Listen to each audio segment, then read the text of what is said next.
اللہ وبرکاتہ۔ ان الحمد للہ نحمده ونستعینه ونستغفره ونعوذ باللہ من شرور انفسنا ومن سیئات اعمالنا، من يهده الله فلا مضل له ومن يضلل فلا هادي له، وأشهد أن لا إله إلا الله وأشهد أن محمدا عبده ورسوله. أما بعد فإن خير الحديث كتاب الله، وخير الهدي هدي محمد صلى الله عليه وسلم، وشر الأمور محدثاتها، وكل محدثة بدعة، وكل بدعة ضلالة، وكل ضلالة في النار. أما بعد فأعوذ بالله من الشيطان الرجيم. بسم الله الرحمن الرحيم. إن الصلاة كانت على المؤمنين كتابا موقوتا. وقال الله سبحانه وتعالى: وأقيموا الصلاة وآتوا الزکاة وارکعوا مع الراکعین. سب تعریفیں، بزرگییں، بڑائییں اللہ احکم الحاکمین کے لیے. درود و سلام ہوں سید الانبیاء، امام الانبیاء، امام الاتقیاء، خاتم النبیین، جناب محمد الرسول اللہ صلی اللہ علیہ وآلہ وسلم کی ذات مبارکہ پر.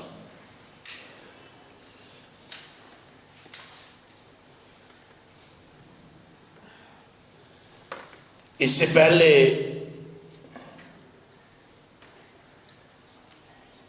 طہارت کا موضوع بیان کیا گیا تھا کہ طہارت کتنی ضروری ہے، اس کے بغیر نماز اللہ کے دربار میں قبول نہیں ہے.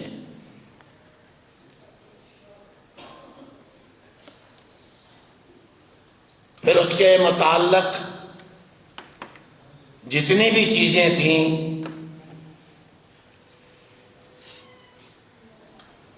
تیمم، جرابوں اور موزوں پر مسح کرنا، ساری چیزیں بیان کی گئیں. اگرچہ کما حق ہو تو اس کا احاطہ نہیں ہو سکا. کچھ دوست بھی ایک ہی موضوع سے بار بار تھک جاتے ہیں، لیکن حقیقت میں یہ سمجھتا ہوں کہ یہ جمعے کا دن جو ہے یہ کوئی لچھے دار تقریروں کا دن نہیں ہے. یہ مسائل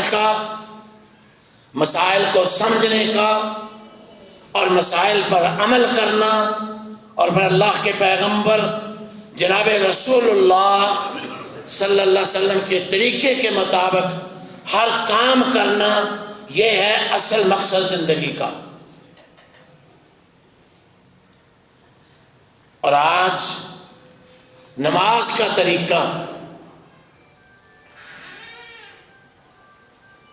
عبادات میں سے لا الہ الا اللہ کے بعد اگر کوئی سب سے اہم ترین عبادت ہے تو وہ نماز ہے. اہل علم نے لکھا ہے کہ یہ عبودیت کی انتہا ہے،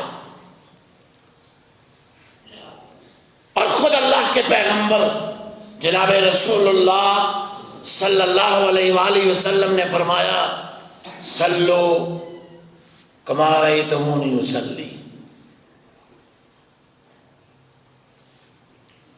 لوگوں اس طرح نماز پڑھو جس طرح مجھے نماز پڑھتے ہوئے دیکھتے ہو. طریقہ، اسوہ، کائنات میں ایک ہی شخصیت ہے اور وہ امام الانبیاء جناب رسول اللہ صلی اللہ علیہ وسلم کی شخصیت ہے، جس کے طریقے کو اپنانا، جن کی ایک ایک کلی اور جزئی پر عمل کرنا ہر مسلمان پر واجب ہے. تو جس طرح باقی اعمال میں نیت کا تعلق اور نیت کی اہمیت بہت زیادہ ہے، نماز میں بھی نیت کی اہمیت بہت زیادہ ہے. بچپن سے ہی ہم پڑھتے چلے آ رہے ہیں انما الاعمال بالنیات، اعمال کا دار و مدار نیتوں پر ہے. وَإِنَّمَا لِكُلِّ امْرِئٍ مَّا نَوَىٰ، یقیناً ہر آدمی کے لیے اس کو وہی ملے گا جو اس نے نیت کی، نیت کے مطابق ہی اجر ملے گا. جو کام نیت کے بغیر ہوگا اللہ کے دربار میں قبول نہیں ہوگا. اور اللہ کے پیغمبر جناب رسول اللہ صلی اللہ علیہ وسلم نے فرمایا من کانت ہجرتہ للہ ورسولہ فہجرتہ للہ ورسولہ، جس کی بھی ہجرت اللہ کے لیے اور اللہ کے رسول کے لیے ہوگی تو اس کی ہجرت اللہ اور اس کے رسول کے لیے ہوگی. اور جو شخص دنیا کے لیے ہجرت کرے گا، چاہے وہ امریکہ چلا جائے، چاہے آسٹریلیا چلا جائے، دنیا کے جس کونے میں بھی چلا جائے، فرمایا اس کی دنیا کے لیے ہجرت ہوگی. لوگ مسئلہ پوچھتے ہیں جی ہم تو دارالکفر میں رہتے ہیں، اور یہ بتاؤ دارالاسلام کون سا ہے، یہ بتاؤ ہمیں. دارالاسلام وہ جگہ ہے جہاں اللہ کی حدود قائم ہوں، جہاں جناب رسول اللہ صلی اللہ علیہ وسلم کا نظام ہو، جہاں خلفائے راشدین کا طریقہ جو ہے اس کے مطابق حکومت ہو. صرف زبان سے کہہ دینا مدینہ کی ریاست، مدینہ کی ریاست، میں سمجھتا ہوں یہ الفاظ کہنا بہت بڑا گناہ ہے جب تم مدینہ کی ریاست کی ایک چیز بھی تم نہیں لا سکے.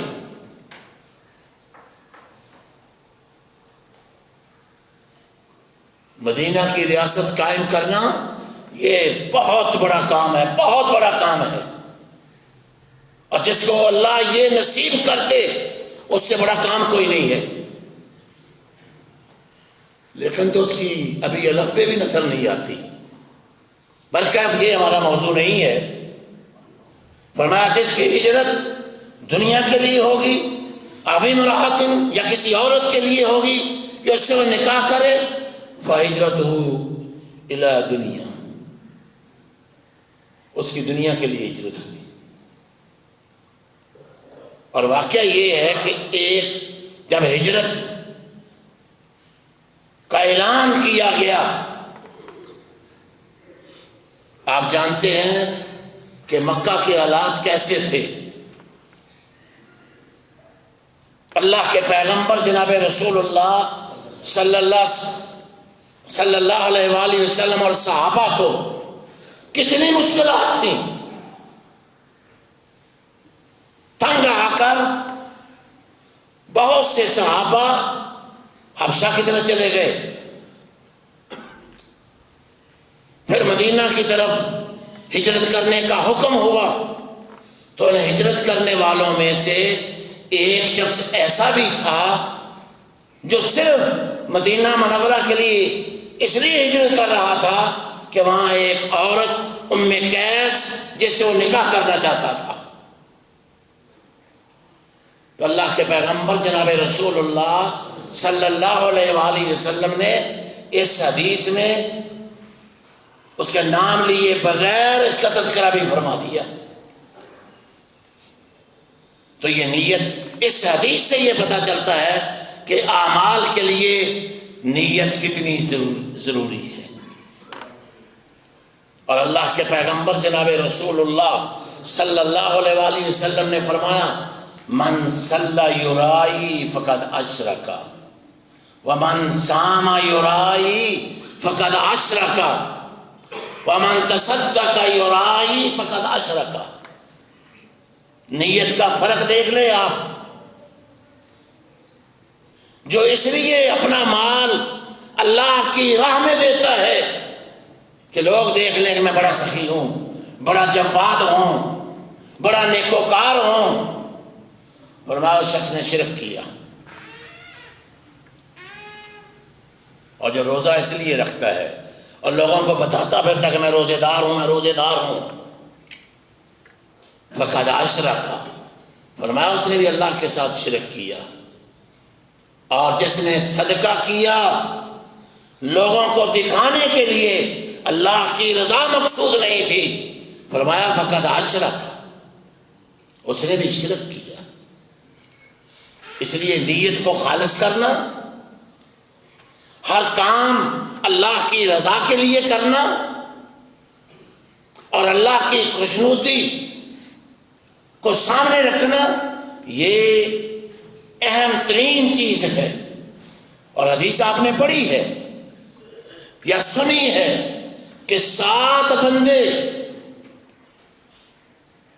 قیامت کے دن وہ خوش قسمت لوگ ہوں گے جن کو اللہ اپنے عرش کا سایہ دے گا. ان میں سے ایک وہ شخص بھی ہوگا جو اللہ کی راہ میں صدقہ کرے گا، دایاں ہاتھ اس کا اللہ کی راہ میں خرچ کرے گا، بائیں کو پتہ ہی نہیں چلے گا. یہ کتنا بڑا کنایا اور کتنا بڑا اشارہ ہے سمجھانے کے لیے. اللہ کے پیغمبر صلی اللہ علیہ وسلم نے انسان کے اپنے وجود میں سے مثال دی ہے کہ یہ دایاں ہاتھ خرچ کرنے والا ہے، بائیں کو نہیں پتا کہ دائیں نے کیا خرچ کیا. فرمایا یہ شخص بھی قیامت کے دن اللہ کے عرش کے نیچے ہوگا. اور کئی دفعہ قرآن یہ کہتا ہے، کئی دفعہ جب نیت خالص ہو، اللہ کی رضا مقصود ہو، دکھا کے خرچ کرنا تاکہ دوسرے لوگ بھی مجھے دیکھ کر اللہ کی راہ میں خرچ کریں، تو یہ بھی اللہ کا قرآن یہ کہتا ہے کہ یہ بھی بڑے اجر و ثواب کا کام ہے. اگر انسان سمجھتا ہے کہ میں دکھلاوا نہیں کر رہا اور اس میں بھی اللہ کی رضا ہے تاکہ لوگ اس آدمی کو دیکھ کر، مجھے دیکھ کر اللہ کی راہ میں خرچ کرے، تو یہ بھی اجر و ثواب ہے. لیکن اگر دکھلاوا ہو تو یہ شرک ہے. اور اللہ کے پیغمبر جناب رسول اللہ صلی اللہ علیہ وسلم نے فرمایا، صحابہ کہتے ایک دن اللہ کے پیغمبر جناب رسول اللہ صلی اللہ علیہ وسلم تشریف لائے اور آپ نے فرمایا میں ایک فتنے سے تم پر بڑا خوف کھاتا ہوں، اور مسیح دجال کے فتنے سے بھی مجھے زیادہ خوف ہے تم پر. حالانکہ دجال کا وہ فتنہ ہے ہر نماز میں آپ پڑھتے ہیں اللہم انی اعوذ بک من مسیح الدجال، اللہ میں دجال کے فتنے سے تیری پناہ مانگتا ہوں. رسول اللہ صلی اللہ علیہ وسلم ساری زندگی 5 نمازوں میں دجال کے فتنے سے پناہ مانگا کرتے تھے، لیکن فرمایا مجھے اس بات پر بڑا خوف ہے اور فتنے دجال کے فتنے سے بھی زیادہ خوف ہے، اور ہے وہ شرک الخفی۔ اور پھر آپ نے تشریح فرمائی الشرک الخفی کیا ہے؟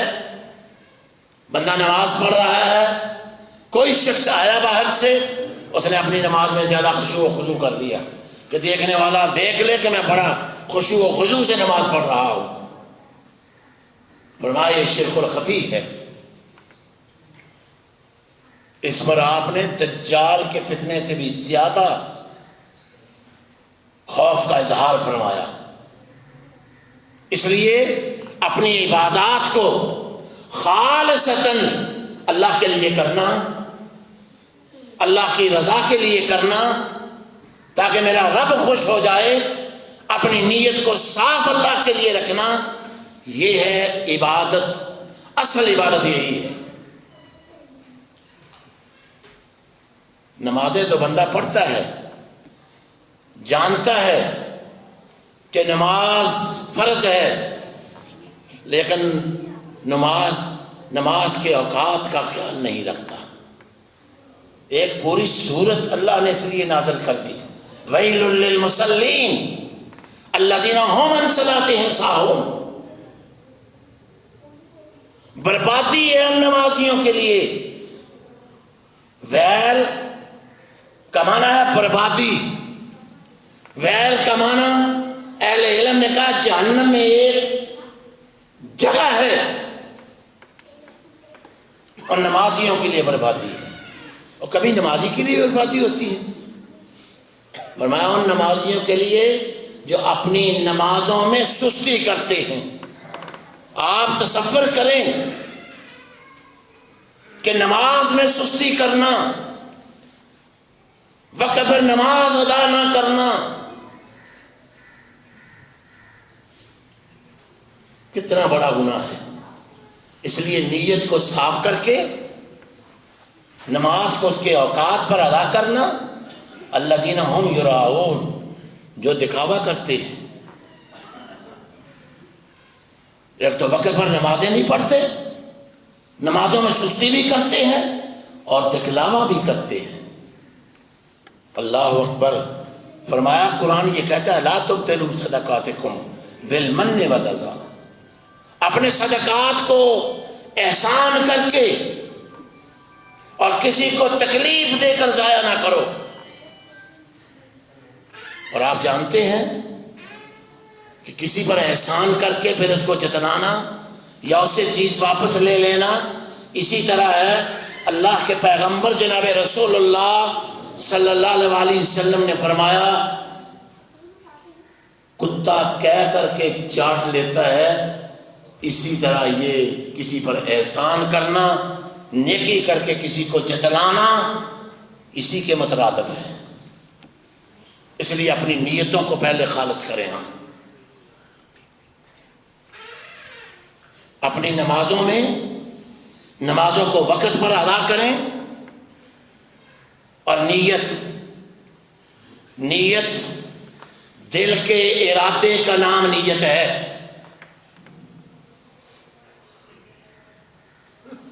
دوبارہ سن لیں، دل کے ارادے کا نام نیت ہے۔ کوئی عمل ایسا نہیں ہے کہ جیسے اللہ کے پیغمبر جناب رسول اللہ صلی اللہ علیہ وسلم نے زبان سے نیت کی ہو۔ اہل علم نے اس کو بدعت لکھا ہے۔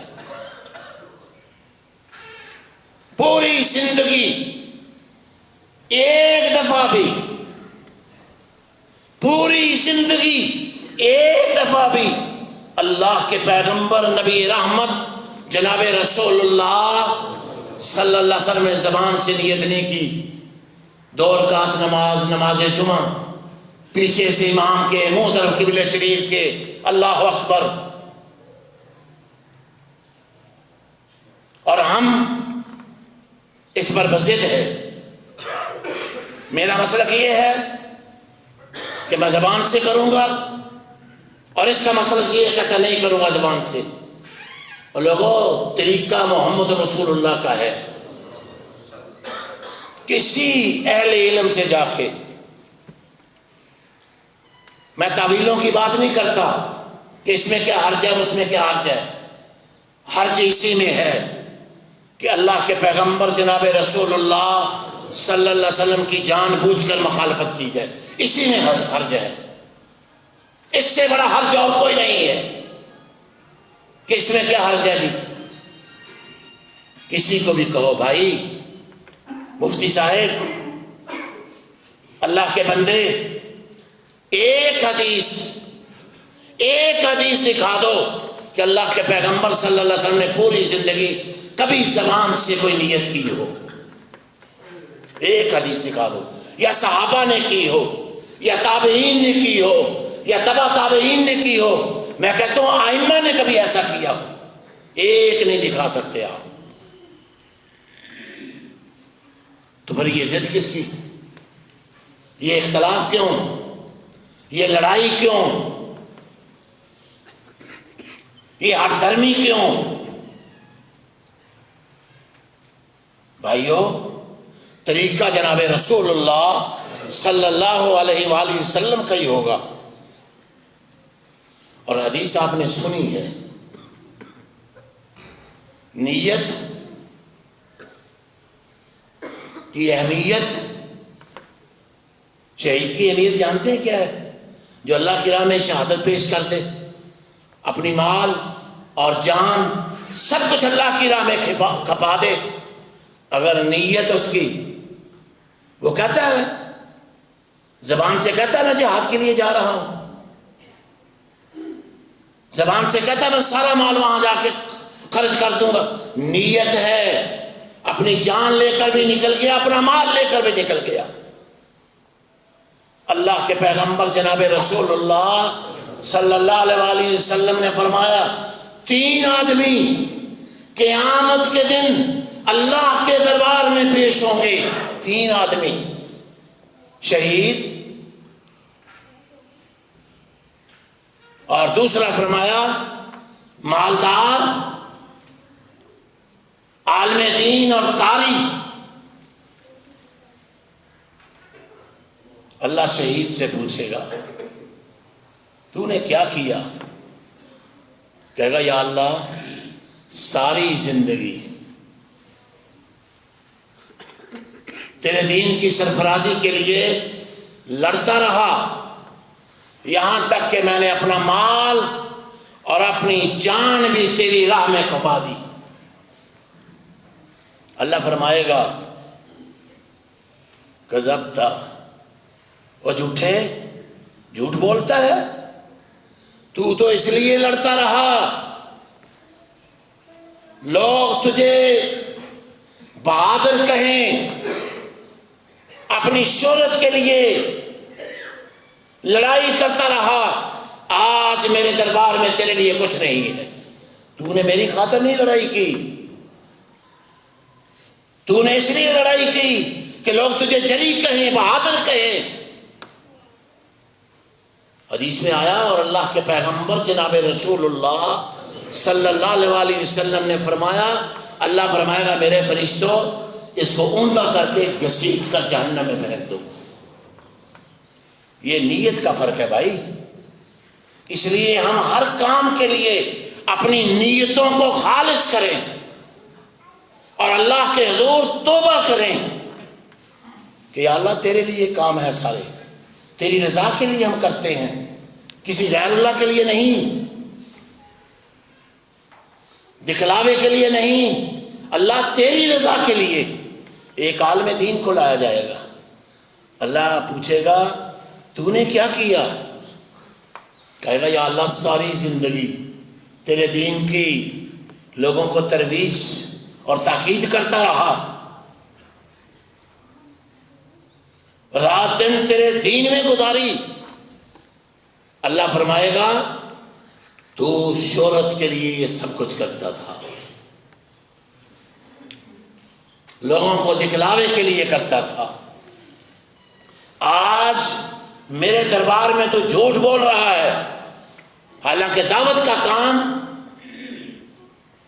کوئی معمولی کام نہیں ہے، یہ انبیاء کا کام ہے،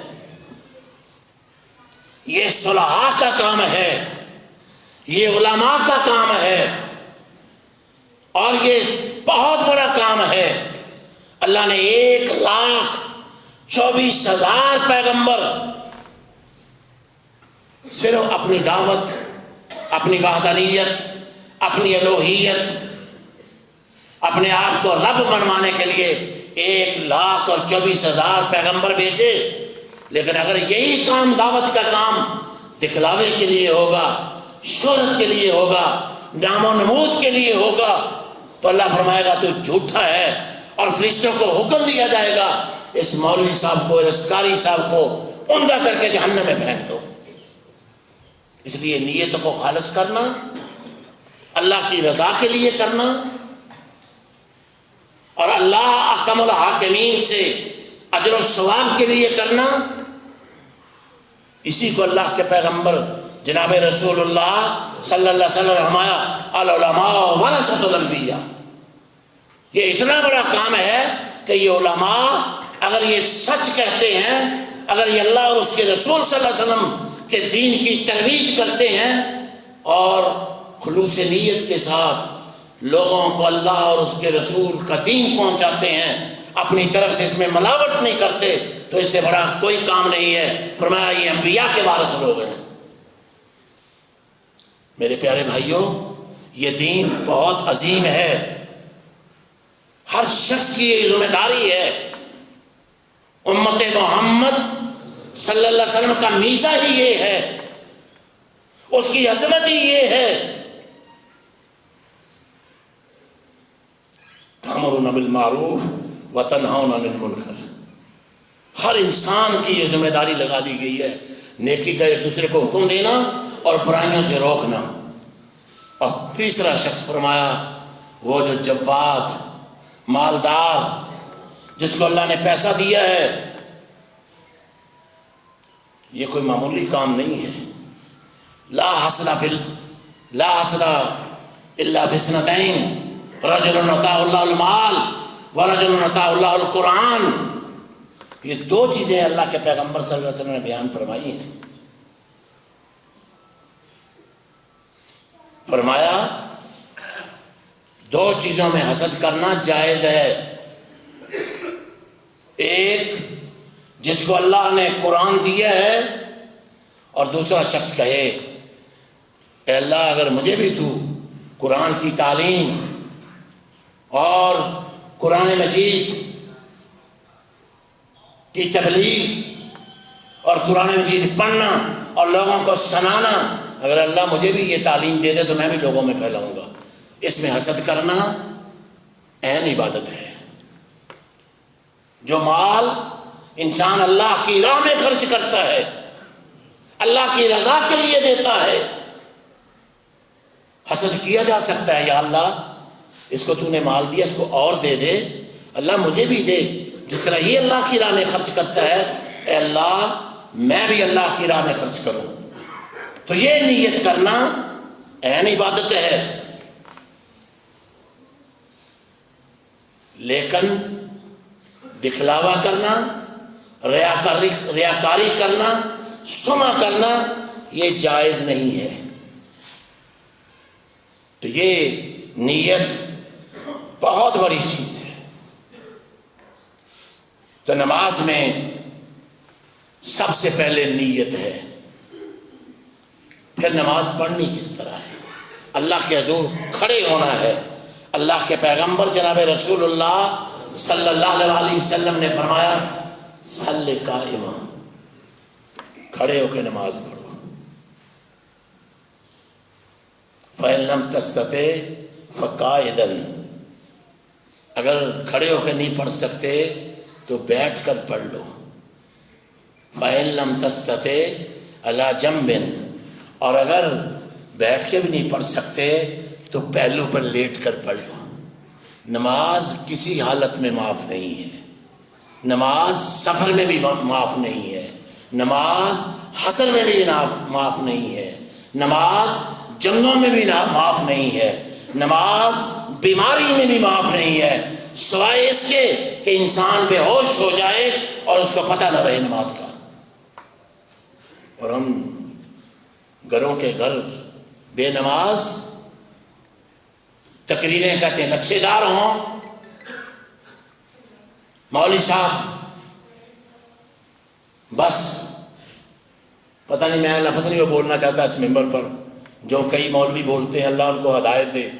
یہ سٹیج ممبر رسول پر جہاں بھی آدمی بیٹھا ہے وہاں صرف قرآن و سنت اور کوئی چیز نہیں ہے. یا اللہ کی نعمتوں کی بشارت ہے یا اللہ کے عذابوں سے ڈراوا ہے تاکہ وہ اگلی زندگی انسان کی جو عنقریب شروع ہونے والی ہے وہ ہماری صحیح ہو جائے. دنیا تو سب کی گزر جائے گی، کوئی اربوں خربوں پتی ہے اس کی بھی گزر جائے گی، بیچارہ جھگی میں رہنے والا اس کی بھی گزر جائے گی. لیکن فرمایا تم میں سے بہترین وہ ہے جو دیندار ہے، جو تقوی والا ہے. ان اکرمکم عند اللہ اتقاکم، پرہیزگار وہ ہے جو اللہ سے ڈر گیا اور اللہ سے ڈر کر وہ عمل کرتا ہے. اللہ اکبر. اور پھر کھڑا ہو گیا نماز میں. اللہ کے پیغمبر جناب رسول اللہ صلی اللہ علیہ وسلم نے فرمایا، علی بن ابی طالب رضی اللہ تعالیٰ عنہ اس حدیث کے راوی ہیں، فرمایا مفتاح الصلاۃ طہور، نماز کی کنجی جو ہے وہ پاکیزگی ہے. تحریم التکبیر والتحلیل والتسلیم، نماز کی کنجی طہارت ہے. پہلے آپ سن چکے ہیں لا صلاۃ الا بطہارۃ، طہارت کے بغیر کوئی نماز نہیں ہے. بھائی وضو نہیں ہے تو نماز نہیں ہے. اور فرمایا تحریم التکبیر، جب بندے نے اللہ اکبر کہہ دیا تو اب ہر قسم کے مشاغل، ہر قسم کی بات چیت، ادھر ادھر دیکھنا یہ حرام ہو گیا. والتحلیل والتسلیم، اور جب السلام علیکم ورحمۃ اللہ کہہ دیا اب نماز سے نکل گیا اور ہر وہ چیز جو نماز میں آدمی کے لیے حرام تھی وہ حلال ہو گئی. اور نمازوں کو پھر صفوں کو درست کرنا امام کا یہ فریضہ ہے کہ جب تک صفیں سیدھی نہ ہو جائیں نماز